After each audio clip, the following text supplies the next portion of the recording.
Well, all right, kiddos, it's time to sharpen up those edges and grease up your chains. We are going to live it up with mountain life. Dropping in 5, 4, 3, 2, 1. So there's an old Buddhist saying, if you can't be happy washing the dishes, then you can't be happy. I'm paraphrasing a bit, but this comes from a Buddhist monk in Thailand named Thich Nhat Hanh, and his basic idea is that life is full of these normal sorts of things, and if you fill up all that normal time constantly looking ahead to something better, in Han's example, a cup of tea after the dishes are done, then when you get to that place, that cup of tea, you'll still be looking ahead, and you won't enjoy that either. And thus you become, and I quote, sucked away into the future and incapable of actually living 1 minute of life.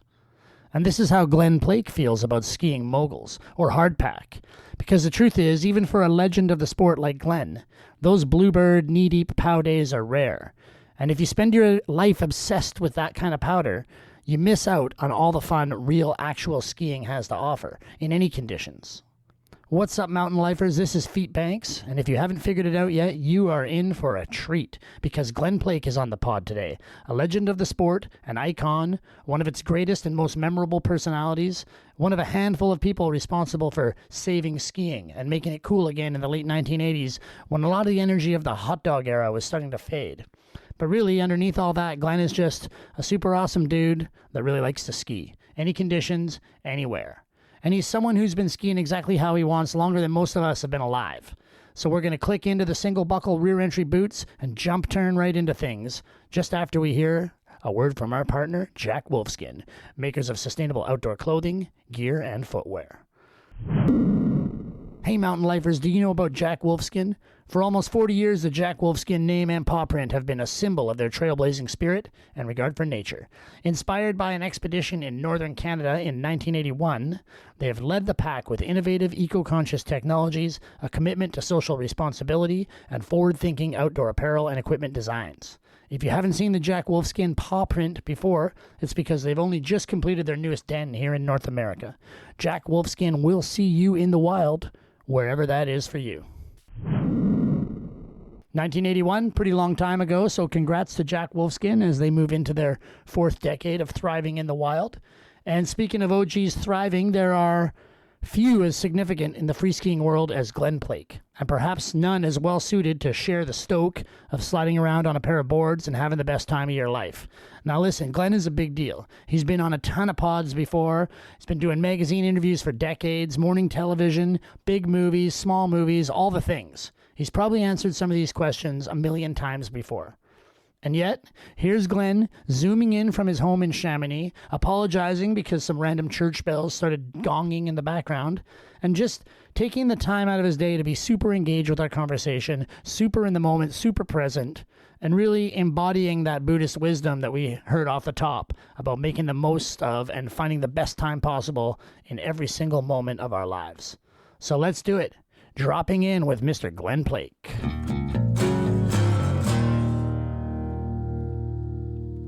I need more cowbell. All right, Glen, all coming at us live from Chamonix. What have you been up to? I've been skiing, believe it or not. Contrary to the rumors, the skiing's been really, really good in the Alps, actually, for me anyways, and others. We haven't had a whole lot of snow over here, but it hasn't been awful, that's for sure. Right, and I read one thing. So we've about been skiing, and then I got over here at Chris. I got over here just as the storm started hitting California and the rain started hitting Europe. So it was perfect timing. That's the way she goes. There's always something to do, you know. Yeah, there's always something to do, you know. You just got to be a little more curious. There's been quite a bit of steep skiing exploits going on. There's a bunch of snow up high.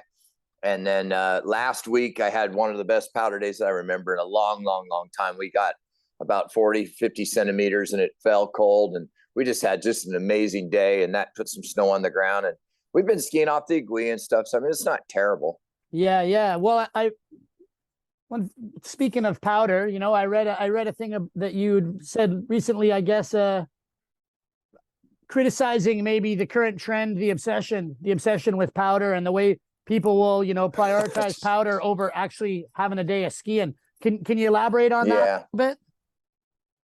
Oh, I just think we sell it as, as the only thing to do. It seems like, that's all it is pow, pow, pow. And obviously sometimes living in a geographic location that has that all the time. You guys get lucky sometimes, but I know the truth is you guys don't get that lucky all the time. Yeah. And it's funny how it's, I just think skiing has sometimes become conditions rewarded, I guess, or versus the just the joy of skiing itself a little bit. That kind of is strange. They, like I say, it's all conditions based, and I think that there's more types of snow than just powder, for sure. And I mean, I guess, we as a magazine probably play a role in that. We're putting a lot of powder pictures in the magazine. We're seeing a lot of powder in the movies, and everyone feels like every time they go skiing, it should be that heli ski experience. Yeah, I mean, it's just funny how we, like I say, we sell it all, and great. I mean, let's face it, we all want that. We certainly, but it's just funny how people just get freaked out about powder. I mean, and then just the other day we went out skiing. I mean, everybody's out, for the first 2 hours, the place is a madhouse, and then by 10 o'clock, 11 o'clock, it's like, where'd everybody go? What the snow just melted? I mean, what's going on? So there's nothing else to ski here. I'm pretty sure there's some other things to do here today. We don't have to leave just yet. Well, but yeah, it's, I don't know. It's just I think it's maybe it's from where and how I was, raised being a mogul skier or something. And and enjoying that, kind of creature habit aspect of the moguls, or the fact that moguls are, in fact, the more people that ski them, sometimes the better they are. So and they're the great equalizer, right? Like, you're always going to have moguls. Right. So learn to ski. Powder never used to be skied by so many people. I mean, powder was kind of something that was left for, those that could ski powder, or those that knew. The public, didn't have such easy access to it, be it the lifts and or the equipment that they're on. And I don't know, it's just powder's kind of lost a little bit of its certainly within the ski industry, or within the ski area. It's kind of lost a little bit of its lore, I think. I love doing it, don't get me wrong. I hear you. Well, you learned to do it on the long skinny skis, and I saw a thing where you said you sometimes you still take those out because you got to really know how to ski anything on those 210s, 215s. They give you a little bit of a reward. I think definitely part of, I do enjoy skiing for the challenge of the technique. I find myself, my personal, let's say, reward or gain is definitely exploring the technique and turning the skis. And that's, So I don't mind getting on the big skis and see if I can make them go sometimes. Yeah. And you've been with Elan since 2006. When did you design your ski? Is that a recent thing, or it's been around for a few years? No, brand new this year. Well, we released it last year. Right. But no, it's brand new. And it's been funny because I'm proud to say that I've been backcountry skiing for quite a long time. Yeah. Before anybody else was, back when you had to be just stubborn and stupid to do it. It didn't have anything to do with what you could go buy. Yeah. and so I always felt that I had a lot to add, but it just seemed like I never got involved in some of the design process.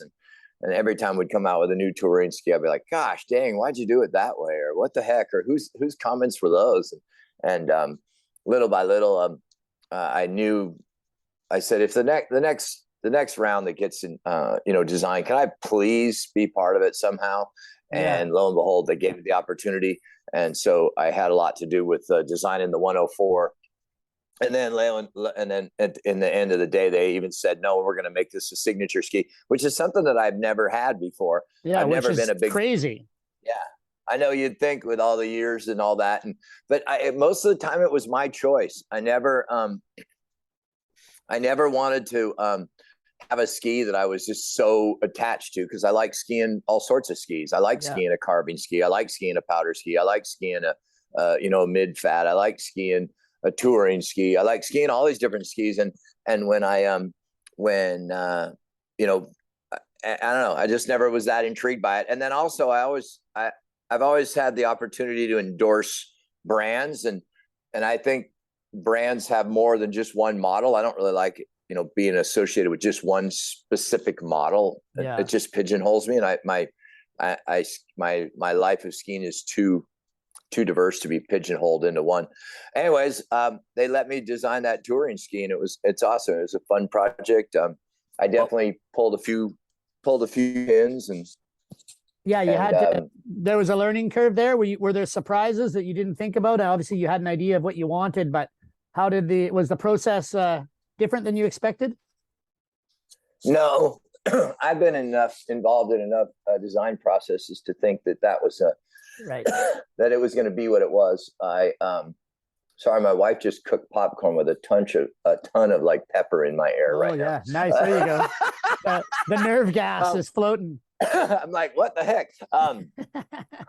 No, the design process, especially with ski boots, you have to be patient and be ready to do everything. And I'd been involved in enough ski boot projects that I was pretty familiar with how the design worked. We did fight though. I had some ideas, and the engineers kind of had a few different ideas, and I think we had 5 or 6 different prototypes built to get to where we wanted, especially because there's another thing. So you asked me to be, a part of a ski, and then you're going to put my name on it. Well, guess what? This isn't no longer a ski test. This is now something that I'm thoroughly involved in. Yeah. And now, it's not just, oh yes, number 4 skied better than number 3, and here's why. Now it's no, I do not like that side cut, period, end of story. In fact, I want a lot more side cut, or a lot less side cut, or this ski is just way too stiff, get rid of it, and so they actually really had to work on some of the parameters that I wanted,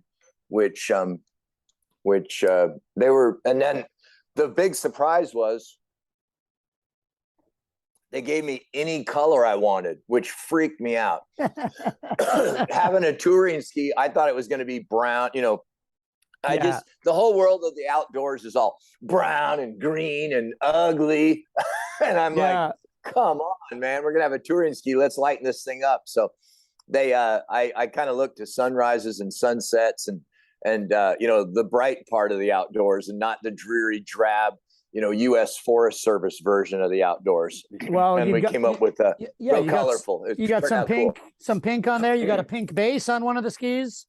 Got a pink base, got an orange base, got purple. Like I say, kind of your typical sunset or sunrise, and the bright side of the outdoors. Everything up there is so white and brown and green that I feel like the color looks so much better in the mountain. In the valley, it might look kind of goofy, some of the colorful stuff, but when you get it up in that world of white, it really pops and looks incredible. It looks so nice. And if you're ever on expedition, like I've had the pleasure to go on and stuff, man, you're like, you finally come out of the mountains and you see like a rose bush or something for the first time in a month or two, and you're just like, whoa, look at that thing. Yeah. And the colors is so vibrant. What's the longest you've had to go without being able to change your base layers? Weeks? Oh gosh, good question. No. Yeah, I don't know. You try to stay clean. Yeah. You try hygiene, especially on an expedition, because you're so afraid of getting sick. Right. You're kind of staying clean as much as you can, even though you're doing dry baths, but you're trying to stay as clean as possible. So your unders don't get too bad. Not the let's say the close parts of the unders need to be changed a little bit, but the base layer before it fuses to your skin. The leg part, they're okay. You're not too bad. Let's take her back to the beginning a little bit. You grew up in California. What you started skiing? How old were you when you first got on skis? I was 2 years old when I started skiing. Right. And so I started, right at the beginning. Family. Basically. What was your local hill for you then? My dad wasn't really a skiing family. My mom wasn't much of a skier, but my dad was an athlete. Right. And we were at the time, I was in Montana, actually. My dad was going to school in Montana, was a football player, and he had skied a couple of times in, growing up. He grew up in Grand Junction, right, Colorado.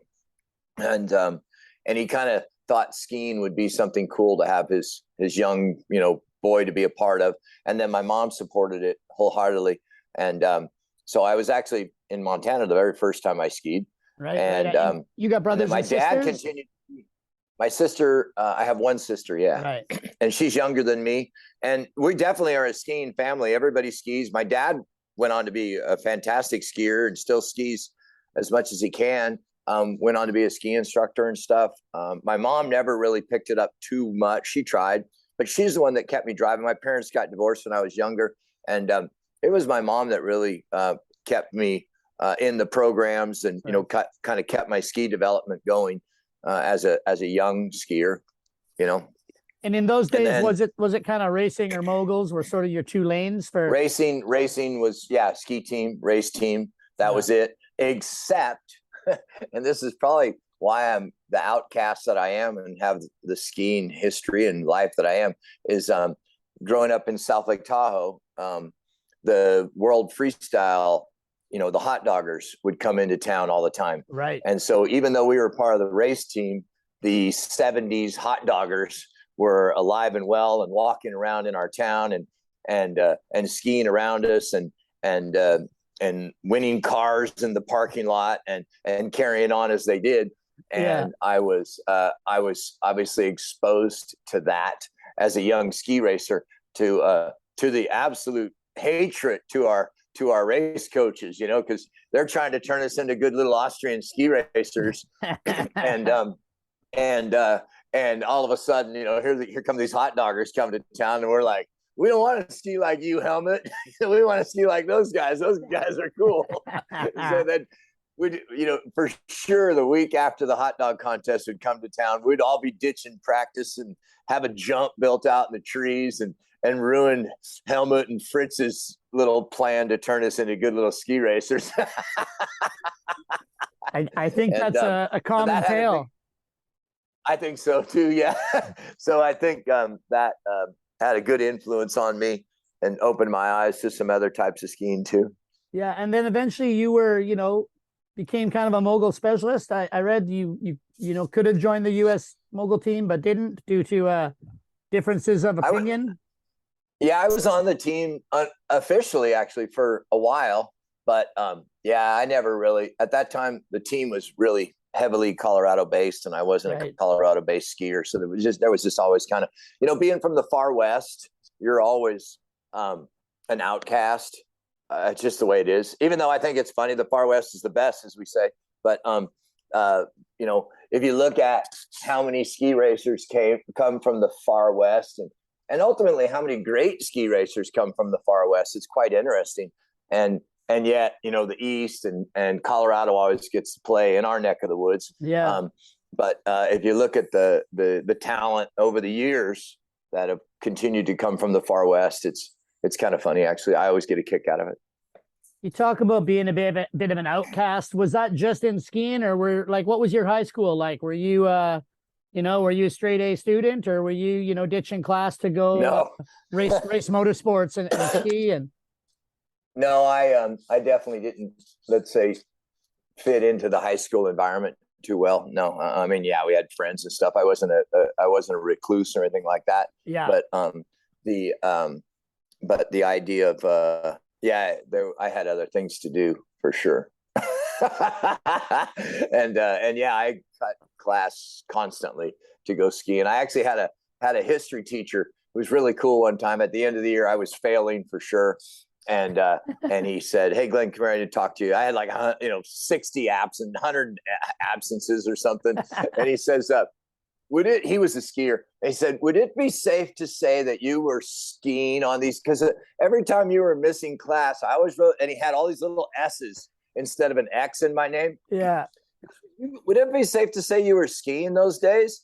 And I was like, yeah, probably. And he goes, "Yeah. Because those are days that I would have been like to have been skiing also." And anyways, we cut a deal, and I think he gave me a D or something. But anyways, I wasn't, school. I never really fit into to the high school scene much at all. No, no team sports. I didn't even do not even the high school race team. I didn't even really fit into that, to be honest. And is that, I mean, by the time, the world got to see you when you connected with Stumpy, the iconic Mohawk hair, did you have that going through high school too? Or when did that come into play? Kind of just after high school most of the time. Yeah. We were kind of hanging out in school. I was trying, I'll be really honest. I tried. I really did try, thinking that I was going to actually graduate, do what I was supposed to do by the conforms of society. Yeah. And I tried. Even when I was on the team there, I tried. I thought, going to the U.S. ski team was going to be something. Biggest problem for me was finances. Like, I qualified for the U.S. ski team, and then they sent me a bill for my uniform, and I'm like, what? Yeah. I don't have that. That's not how it works. Right. And so that was kind of a weird letdown, to be very honest. But no, I tried. And so with that said, I played the game a little bit, but then I finally just said the hell with it and started living the life that I really was living anyways. And that was, through, I was a freaking mogul skier. And so a bunch of guys that I grew up with all went into the music industry and got involved in some of the most, prolific punk rock bands in our area, for sure. And I could have easily probably gone down that road. They were actually skiing friends too. Right. And then they, so yeah, when I finally was just like, screw it, I'm going to just be the skier that I want to be and the person that I want to be. And I don't want to listen to nobody's bullshit. And anybody that tells me that I can't do anything, obviously is going to be the first person that I prove that I can. And I'm not going to be a freaking spoke in the wheel. I'm going to go do my own dang thing. So yeah, well, and I mean, obviously we did. Here we are. So it worked out. Kind of I was living in and around, the kind of the in and around the punk rock scene and the skate scene, and at the same time I can call it the ski scene and the snowboard scene too, because we were all just hanging out together, and it was just that time where nobody knew who they wanted to be, nobody knew what they wanted to be. We just were getting by, and it was just a really, really cool time. And like I say, the idea of even graduating high school was long gone by then, or was no longer a concern. I wasn't going to. Yeah. Did you try snowboarding back in those days, or did you ever give it a shot? I never did snowboard. No, I never did. But I was living. So back then, skiing, kind of classic skiing stuff. No jumping, no flipping, no this, no that. Yeah. Back in the kind of the crappy years of skiing. I'm glad I went through them. I'm glad I had to be as creative as I ultimately had to be, and fight the way we ultimately had to, compared to today's world where everything's kind of done for you and the jumps are built for you, and there's no there's no curiosity really required to be a skier, because everything's just put out on the plate, and then that's that. But no, I didn't snowboard, but I did live at Donner Ski Ranch. I did live at Slide Mountain. I did live at the two ski areas that allowed snowboarding in California, because they were also the only ski areas that allowed us to do flips and take jumps on our skis. And so we kind of all had this weird, like, kind of scene going at these funny little ski areas. And it was really, really cool. And I'm really glad I got to be a part of that. But no, I never really did fall into it. I mean, I was right there where all the boarders, were doing their thing, Damien and, Palmer and Achenbach and all the, the whole crew, everybody, it was pretty tight knit. And to be honest, we were all just being a bunch of freaking ski bums, whatever. They were going one way, we were going the other. It wasn't until, like, Burton picked a fight with everybody that all of a sudden we weren't supposed to hang out with each other anymore. I don't know. I never figured out. Yeah. Looking back, it was a little similar up here, I think. The tensions came over when a bunch of kids would come to town and try and steal all the chicks, right? And and the snowboarder kids from across the country rolled up, and that was the problem, right? But yeah, before that, everyone was copacetic. That's so funny, because I've said that in the past. I'm like, yeah, we're all going to the same parties, listening to the same bad music, and chasing the same girls. Yeah. So what's the difference? Yeah, totally. So then somehow Stumpy. And all of a sudden, one day, woke up, and all of a sudden, skiing wasn't cool. I'm all, wait a minute, what the heck? Yeah. Yeah. Well, when it was cool, I mean, Stumpy showed up somehow into your life. How did that happen? Yeah. So yeah, no, that came out of mogul competition, right. And all of us were kind of in that same boat. We all had dilly-dallied on the teams. We had all dilly-dallied on this World Cup dream as freestyle skiers, with various levels of success. And at the same time,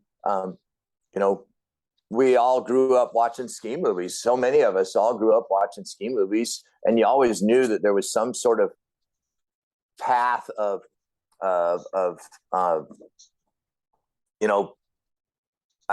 ski movies were part of the path. I mean, that was a lane you could choose. Without a doubt, you were watching the films, and I grew up watching Barrymore films. I grew up watching Roger Brown films. I grew up watching these ski films that, had these professional skiers that had nothing to do with World Cup competition, or again, had brushes with World Cup competition or glances of World Cup competition. But when it came down to the ski film, it was just them skiing and doing what they could do with their skis. And Greg had that same type of a thing going on. He grew up watching ski movies, and then ultimately and then he did in fact ski in some ski movies, and then went and got the equipment to in fact start making ski movies. And it was through Mike Hattrip and some other guys that I skied with, and then Greg's brother Jeff, that my introduction to Greg was made. And I knew they were coming to make a ski film, and I said, "Well, come on, man! I mean, I know how to ski. Let's go. Why can't I be in it?" And ultimately, I think I would fit right in with you guys, and I did. I kind of fit right in with them, and they were kind of a bunch of outcasts too. And it wasn't the Norman Thriller movies. It was Greg's movies were screwball, and Greg's movies were colorful, and Greg's movies were unique, and they were artistic, and it wasn't just your typical travel log. I mean, of course, there was some travel log, your classic ski movie, but there was just always something else about it. And with Bruce Benedict doing the cinematography, direction, or some of it, it was just a really, really fun kind of artistic body of work. And it was a real pleasure to get involved in one of them. And then one thing led to another. Yeah. And of course, I mean, that's kind of informed everything that's happened in ski movies since then. But it was with Greg that you first got to go to Chamonix. Is that true? Yeah. So I had done Maltese Flamingo, which was the first Greg Stump, or the first one that I was involved in. Yeah. It was the second Greg Stump film. And I got back from it. It was pretty funny. My dad was like, I got back. I was living with my parents. Still staying at my dad's house at that point. I had hitchhiked from the sand dune scene from Las Vegas down there. And it was like, we all say goodbye to each other. And I'm like, put my thumb out, stood out on Highway 95 right there or 93 with my freaking skis and headed north back in the old days where you just hitchhiked all over the place. Yeah. And especially in Nevada, there was only a half a dozen towns. I mean, it's not like somebody's going somewhere else. And I hitchhiked my way back up to Mammoth, skied for a day or so, hitchhiked back up to my dad's. And it was like, I was like, I've been in a ski movie, Dad. I did it. I'm in a movie. I've been in a ski movie. He was like, great. So, like, how much money did you get paid? I'm like, well, that's not important right now. Trust me. And then the very, very next day, I broke my femur, and didn't ski for 18 months. Wow. And so I missed, let's say that, my next step which would have been, I would think, skiing in the film the next year. Yeah. And then I get all healed up. And were you on the tour? Like, I know Stumpy always said the ski touring the movie was a huge part of it back then. Did you go on I only went to one of the Maltese premieres. So so I get healed up. In the meantime, I go through a whole bunch of personal problems and get myself in a whole bunch of trouble and this, that, and this and that. And, rumors are flying around that that Plake's gone nowhere but good, nowhere but bad. But but I was skiing again. I was all healthy. I'm all ready to go. And fortunately, hat trip again. And Scott Kennett let the cat out of the bag, and they said, "Dude, we are filming at Snowbird, and here's what room we're in, and you should show up." Nice. And Greg hadn't talked to me in who knows how long, and they were all afraid of me, and so they let the cat out of the bag, and I showed up to Snowbird, and I drove all night and got there and was like, "All right, here I am, I'm ready." And it's like, how in the heck did he find out here we were here, and who told him? And he's the last person we want around here. Like, because Greg was trying to be like all professional, and here I come, Yeah. And because he, like I say,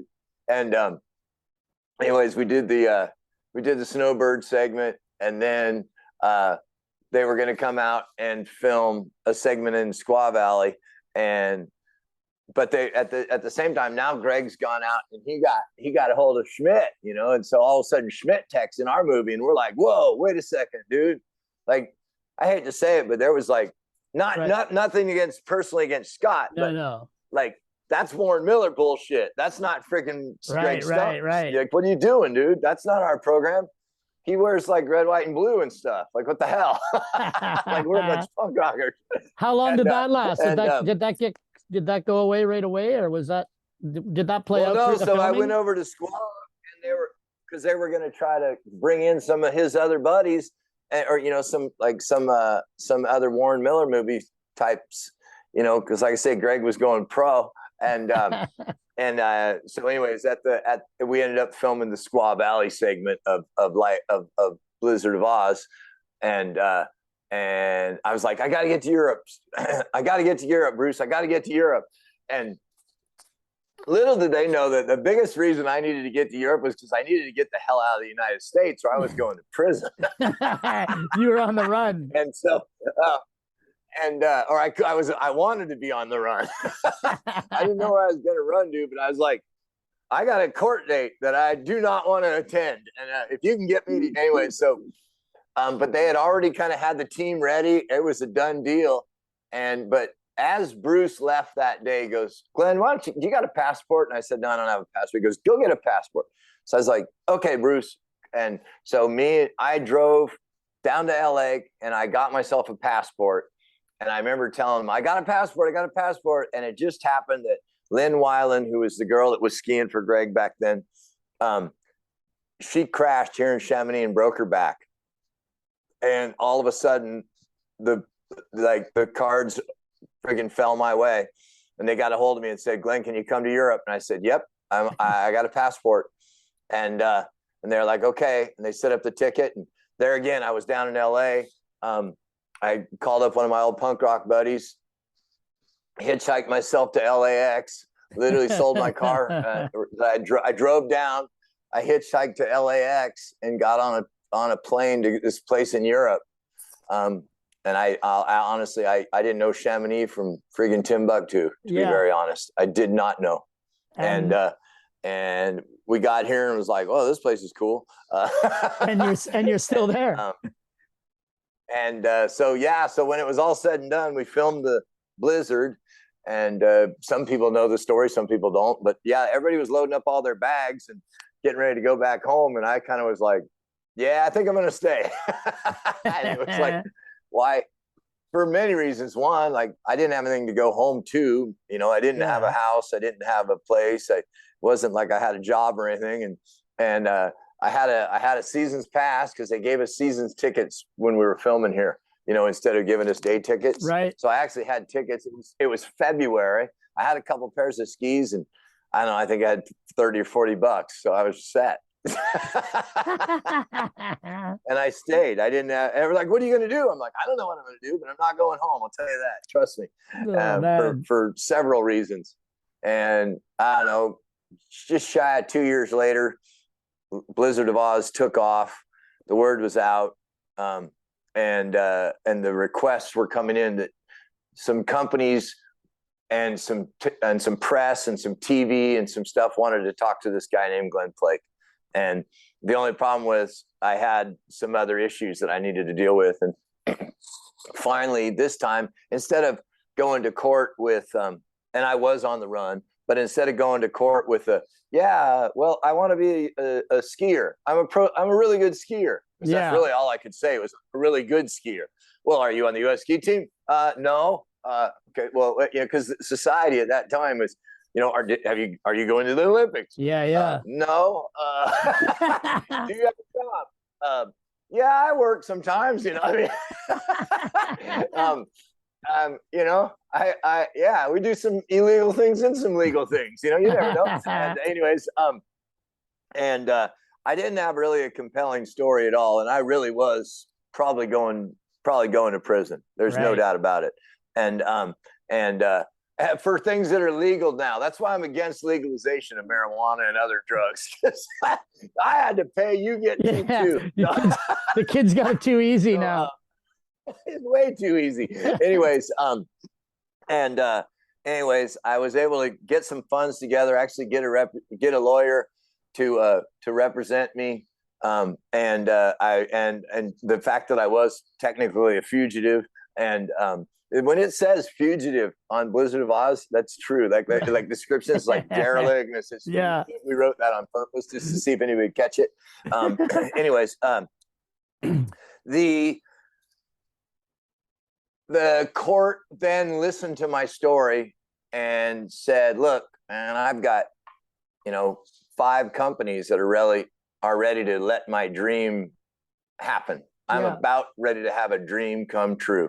Are you going to take what happened one night to a 19-year-old and burn my freaking life? Yeah. Or are you going to give me a chance? And fortunately, the court and the judge and everybody involved gave me a chance, and the freaking career of Glen Plake basically opened. Yeah. For the road opened, and away we went. And I've had amazing sponsors. I've had partners I've done amazing endorsements.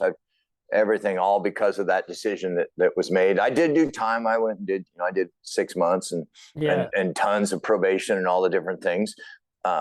But the reality is I had a compelling story, but it was because I came back from Europe, and it was because of Blizzard of Oz that opened that door and exposed, let's say, us to the world. And then after that, you're a super duper ski star, which, is its own world and its own reality. The industry, the culture, it's a party culture, right? And especially when you guys were kind of blazing a trail through all that. Was it difficult with your sort of derelict vagabond predilections to navigate that? All of a sudden you guys are the hugest thing in every ski town, and the party scene's rolling. And I know you I think quit drinking in 1992, but how did you navigate that sort of thing? Because we do see people get chewed up and spat out by that culture all the time. It's terrible. I've seen it. I've unfortunately watched it too many times, and I was right in the thick of it. Here I am on probation, trying to live relatively clean, and I'm dancing on this freaking extremely thin ice, and it got me a couple of times. I actually had to go back in because of a probation violation, and that was the last time that I touched anything. Fortunately, I had my wife with me. I had a lot of support. She grew up Texas Baptist, so she didn't grow up in any of that stuff. And so I kind of had her support, but at the same time, it was time, because what was happening was, it's one thing, we all party, we all go to the bars, we all carry on, so be it. But every time we were somewhere, it was everybody wanted to party and be a part of it. And that's why I could see like rock bands, how they go off the deep end, with a tour or something, because they're just, it's that day in, day out. And it's one thing to sit around and have a few beers or something after a ski day, and then and talk some après ski, whatever, and then go to the next event. And, the guys that you were drinking with last night, they probably went back to bed and went, man, I had a big night last night. You were expected to do it again and then again. And that's when I said, no. And I did it one too many times, got in a bunch of trouble again, and then said, no, we're done. Forget that. I woke up on the floor of the freaking jail cell and was like, okay, there's only one reason I'm in here. It has nothing to do with my skiing. It has nothing to do with the crimes that I was doing. It has one reason, and that's I am freaking doing too many drugs and alcohol. And I stopped right then and there. Yeah. And that was that. And I'm lucky. Maybe it's my athletics that gave me the head to do it, but it was that simple. It was that quick and that I don't want to say that easy, but it happened that quick. And I got lucky. Yeah. Well, I mean, don't discredit the mental strength either, I think. But yeah, you did it, right? And at a time when it was rare too. That wasn't even a conversation really back then about, the dangers of that culture. No, not at all. And here it was. I am a professional athlete. I hate to say that. And I hate to say that I'm an athlete, but the reality is I am. Yeah. And most of my life. And drinking and drugs is not necessarily the best thing to do to athletics. I don't think it's a very, yeah. And, and it wasn't even really, it is what it is. When we grew up, we grew up around them. I grew up in a gambling town, so it was around us for sure. Yeah. We grew up in these resort towns, right? I mean, I would bet that most people's first endeavors with any sort of drug culture within the ski community was probably on a chairlift, and so whatever. Yeah, we grew up. But no, I stopped. It was something I didn't need to be doing anymore. Now looking back at where I am, who I am today, I'm glad I stopped. Yeah. I'm glad I had the opportunity to stop. It's allowed me to be an athlete as long as I have been, and to continue to be an athlete.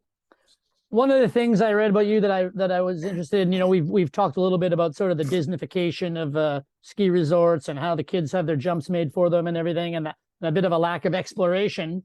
But you did I wanted to talk to you about the Down Home tour, where you just went around small mountains. Like, when did that start? In the 90s?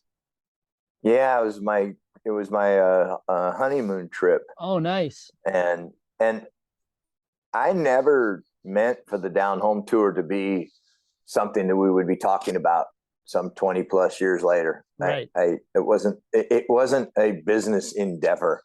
I'd never done anything that nowhere in my career have I said, okay, this is the plan. Here's the master plan. This is going to happen.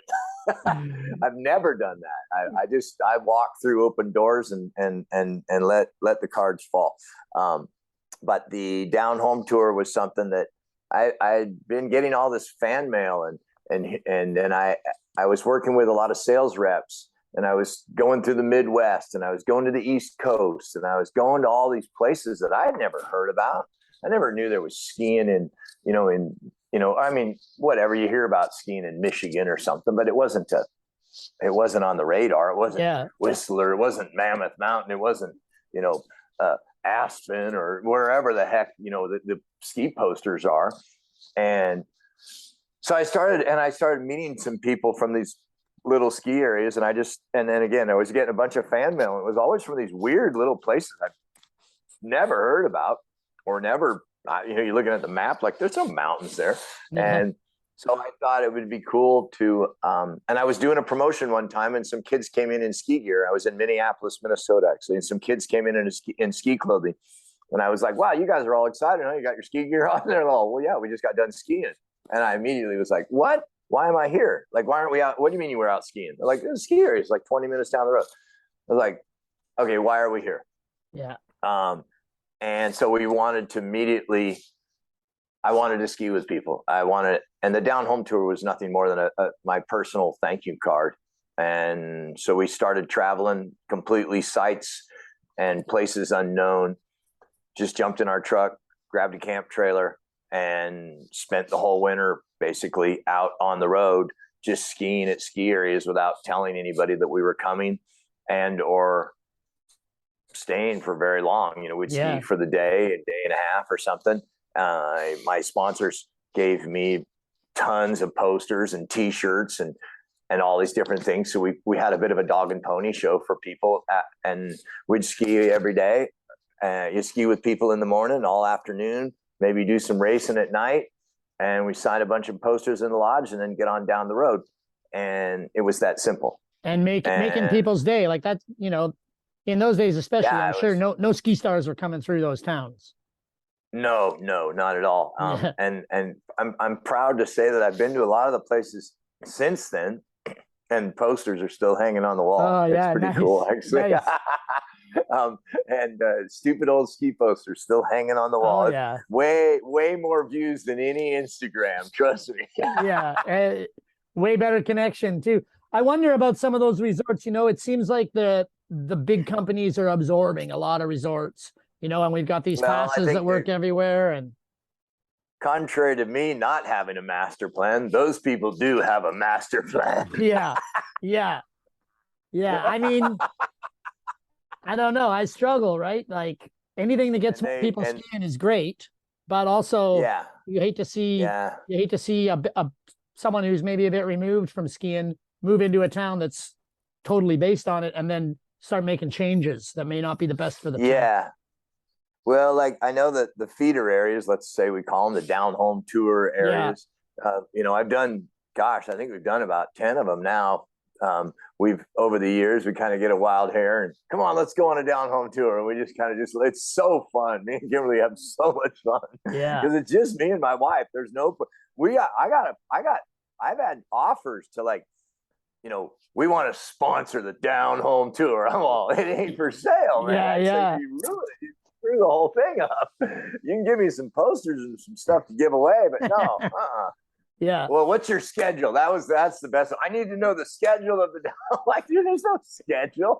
We do it until when it's done, it's done. But the idea of these, you know, some of these larger conglomerates going and picking up some of these down home tour areas, you know, they want to, let's say, they want to get their fingers in them, right? And if you go to these little ski areas where people start skiing, people spend their days skiing, their life skiing, their family skiing, they learn everything, and then ultimately they're probably going to go on some sort of a ski trip. So it makes sense that they would go down and I hate to say go down, but they would go down to that level and purchase some of those areas. And let's face it, there's a lot of people that ski those areas. You know, they're where people live. I love the small ski scene. There's no geographic, let's say, aura about them at all. I mean, sometimes you might have a lake or something you can look at, but there's no geographic. Oh my gosh, look at this! You know? Yeah.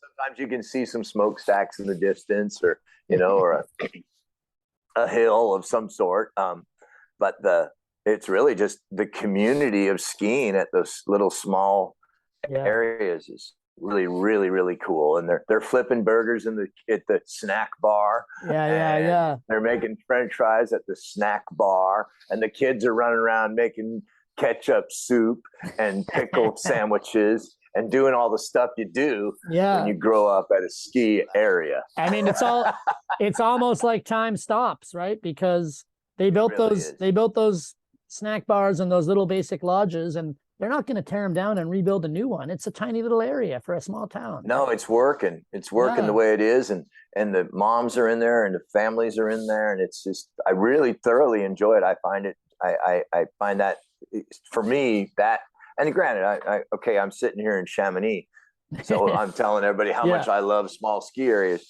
but I really do. I really love going to those. Well, I mean, I really thoroughly enjoy that, and the idea of just the camaraderie about it, and the ski school there, and they all, and everybody still lines up at ski school and stuff. I don't know, just some of these traditions that I think we've gotten further and further and further away from, and I can find them at the small areas. Well, I mean, it sounds like connecting to skiers is something that you've always loved, and I mean that plays into now you're an instructor, you're a certified top of the heap ski instructor. Yeah. Figure. Well, it's, I think when I grew up, and probably you too, right? The instructors were coming out of that, they were sort of, they had a bit of pretension. Coops? They had a bit of pretension. Were they poodles? We call them knobs. Up here, we call them knobs, right?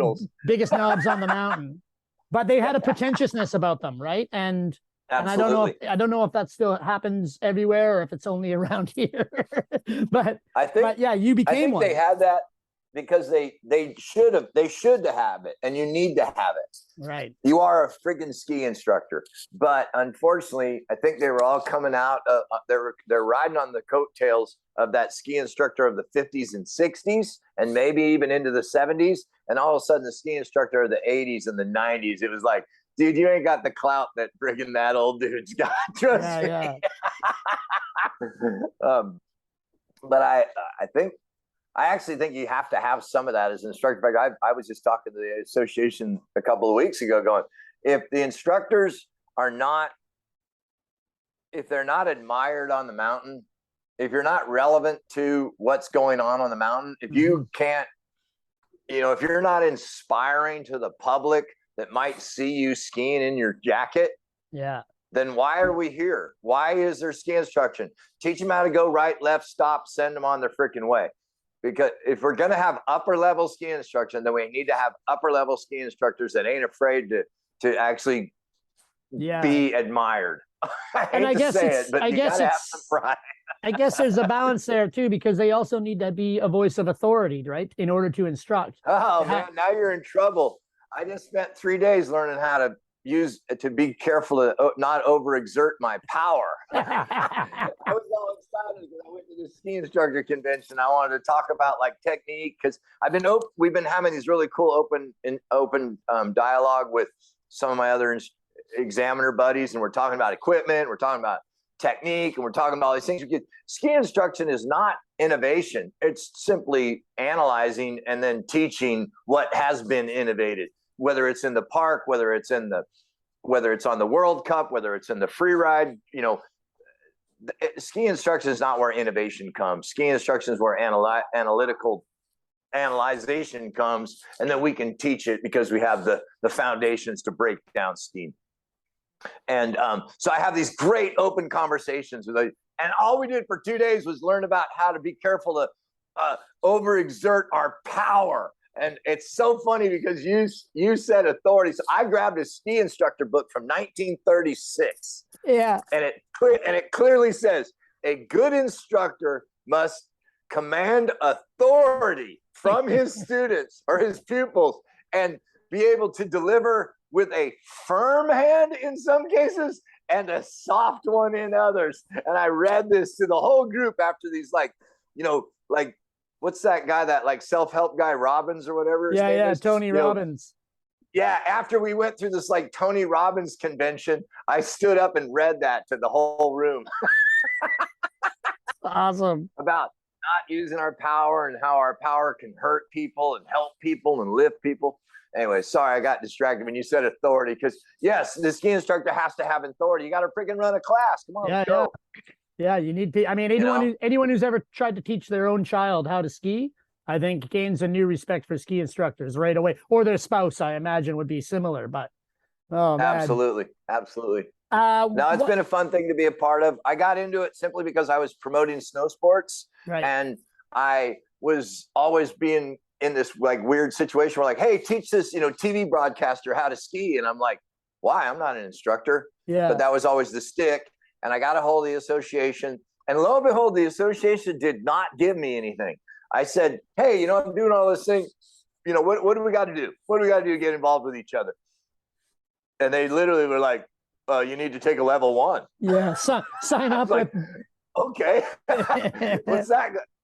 Really? Oh, okay. And how? I'll be really honest. Yeah, was that challenging? Was it challenging? Level 2 was brutal. Right. Absolutely freaking brutal. For me, level 2 was brutal.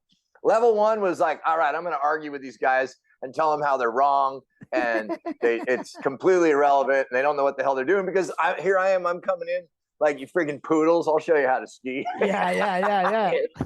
And I started listening, and I realized, like so many others, I wasn't looking at what ski instruction was.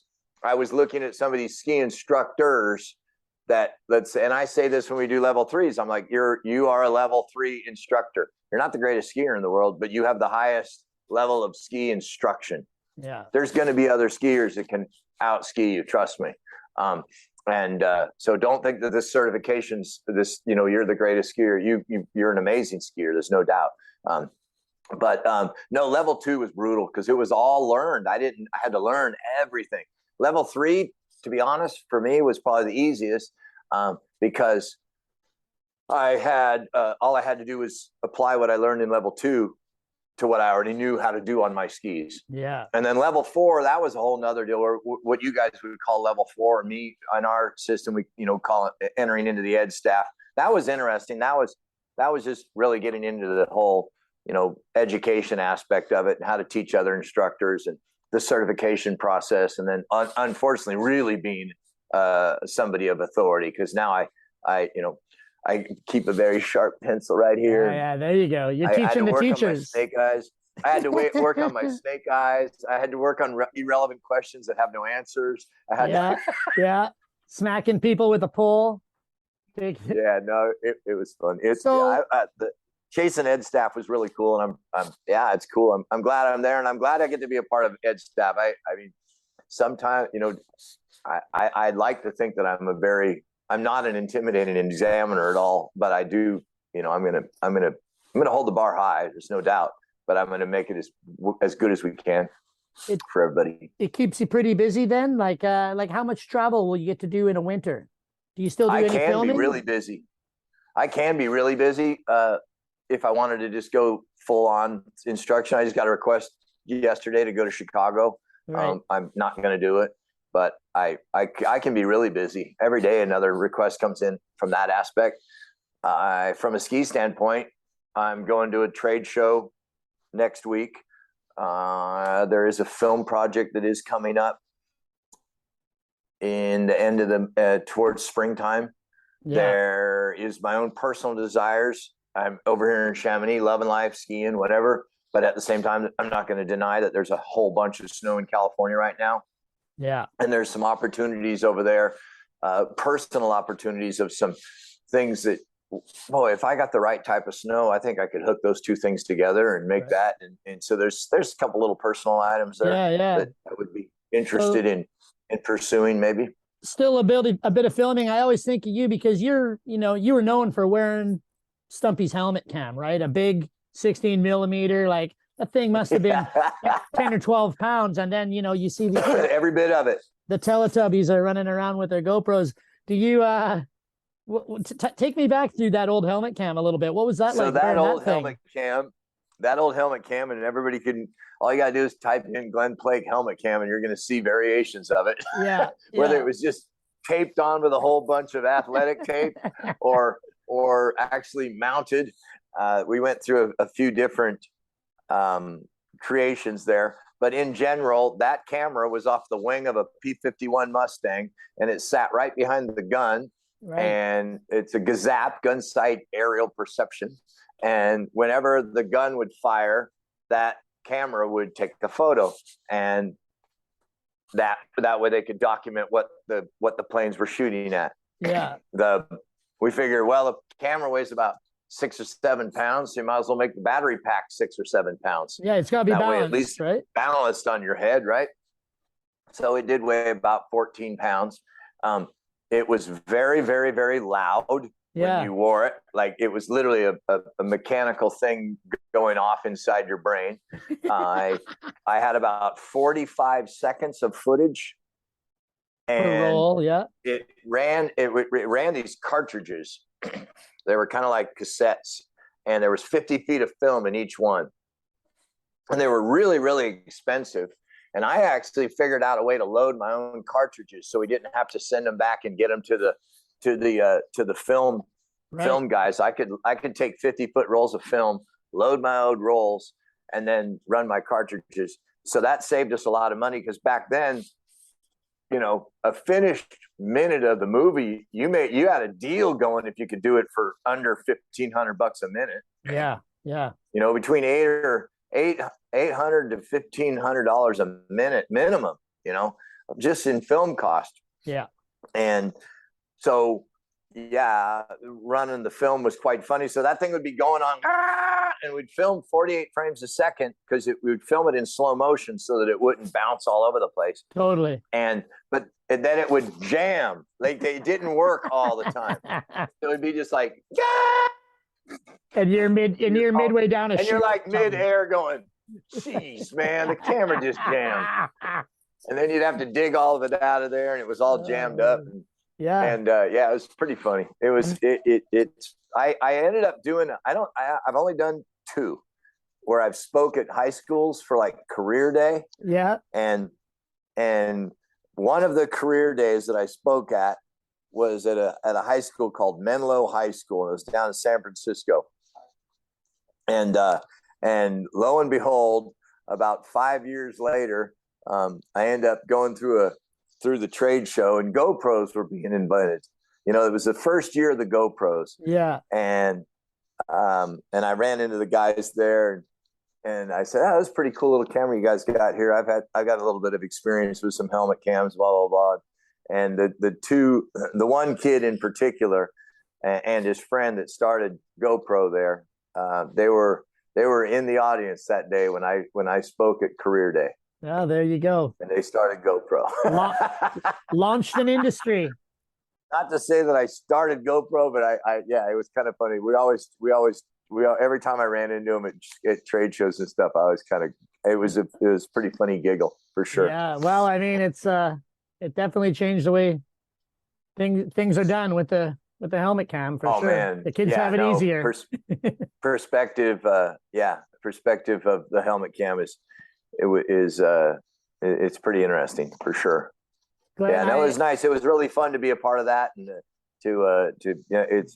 I love like busting out those old photos occasionally and having someone, pick it up on the internet or something. You'll see one of the old helmet cam pictures, and you're just like, what the heck compared to what we have nowadays. It was a lot more work. I'd be remiss, just because we're here in the Coast Mountains, we're based out of Whistler, Squamish. I got to ask you about, British Columbia. I know you were up north skiing with my buddy Damien a few years back, but what are your thoughts on, this part of the world from a skier's perspective? That I don't want to talk too much about north of Whistler or Whistler Blackcomb, because everybody up there will get mad at me. I suffer from There's that. There's a place up there that's pretty cool. There's more than one. Don't tell anyone. Actually, it's terrible up there. It's every time I've been up there, all it does is rain. The snow sucks. Bunch of friggin' Beeler heads driving around in big dumb pickup trucks with friggin' snowmobiles sticking out. I'm thinking they're going skiing somewhere. I don't know what the whole deal is up there, but whatever. Everybody's got their scene, right? That's accurate. Accurate. What about rear entry boots? Do you ever miss them? We all ski in rear entry boots. Anybody who's got any new touring boots is wearing a rear entry. That's the thing, right? I mean, I still have my Force 9s, and everyone was like, that's the best touring boot I've ever seen, like 10 years ago. Right? I'm like, of course it is. And also that enclosed toe, I've never been warmer, No, that it's funny how the whole rear entry boot, especially being a Reichley skier as long as I was, I've always skied weird ski boots. Yeah. And then now working for Roxas, as many years as I have, I've always been an outcast in the ski boot world, but Reichley in particular was one of the, big rear entry companies. And that whole, the ski, it's sad what ski boots have become. For everybody thinks they got to have race boots, right? The poor public's out there. Are the boots stiff? Are they stiff? Are they stiff? Are they stiff? You're like, helmet. Yeah, they're stiff. In fact, I was just watching the Vingan today, and I was laughing because is Ken Reed's kid ski racing? Because there was a Reed that was running at Vingan today. Yeah, I mean, it sounds possible for sure, but I can't. There was a Canadian that was with the last name Reed, and I'm like, I wonder if that's Ken's kid. But anyways, how did those guys ski? How did the crazy Canucks ski World Cup downhill in 3-piece boots with only 2 buckles, and they were soft? Yeah. Oh, dude. They were skiing in the old Reichleys, and I find it so funny that the ski industry is just so got everybody just slammed into these stiff boots all the time for the sake of some sort of performance. I don't know. But anyways, at the same time, the amount of innovation now that has come through with the new touring boots. I used to take 3 different pairs of ski boots, cut them all to pieces, rivet them all together to get one pair of touring boots. Frankenstein boot. It's amazing. And, you know, with everybody using the tech binding and everything, you know, there's no doubt about it. That is hands down. I mean, you could say fat skis were innovation, but nothing has been more innovating in the ski industry than the touring equipment. I think it's phenomenal. Yeah. Well, I did some internet search, and yes, Eric Reed is the son of Ken Reed's, and it is Ken. I knew it. He's a racer. I knew it. Yeah. Yeah. He ran today at Bingen. I was like, that guy. Yeah. The old crazy Canucks. Well, that's a good bloodline. Good bloodline. So we'll finish it up. Obviously, I could talk to you all day, Glenn. I'm so appreciative of your time. But if you're gonna do one of those old tricks, what's your go-to? Spread eagle, daffy, or back scratcher, or what do you think? I just still love getting flat, man. I love getting as flat as I can. Nice. I just love just laying it out sideways and get as flat as I can, get my skis up as high as they can be, and you know, make myself feel like I'm doing something I can't do on a motorcycle. There we but go. I wish I could. I love doing getting all flats, like doing a big tail whip that I definitely cannot do on a dang motorcycle.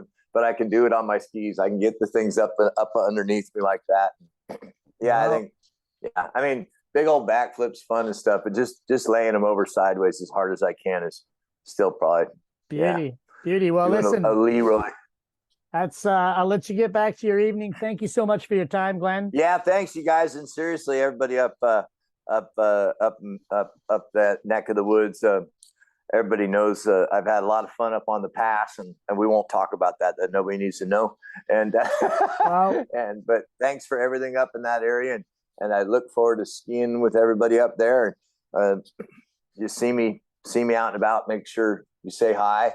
If you come over to Chamonix or if you're at Mammoth, please, you know, if I'm around, you see the truck or whatever. And then at the same time, in case you didn't know, and I know a lot of Canadians do travel a little bit, there's a whole bunch of snow down in California, and the old pilgrimage down to Mammoth Mountain and skiing the eastern side this year is going to be all time. I mean, it's Big Wednesday down there this spring. So hope to see everybody at the end of some dirt road, putting our skins on and going for a kick together, because it's going to be that type of a spring down there. Probably that type of a summer too. So come on down. Beauty. All right. We'll bring our ripsticks, and we'll see you there, Glenn. Thanks. There you go, man. Thank you. Appreciate it. So there we go. Ski everything all the time. And if Glen and Kimberly Plake can have a good time touring small ski hills in marginal conditions, you probably can too. Don't believe the marketing department hype. Mountain lifers, just get out there and make it fun. Thanks, Glen Plake, for some good laughs and a dose of real mountain wisdom. Thanks also to Shirai Rules for the voiceovers off the top. Shirai just released a new short film called Tiger by the Tail. It doesn't have any skiing in it, but there are strippers and gunfights. Should be on the internets in the next couple months. Keep an eye out for that. She's on the coming up.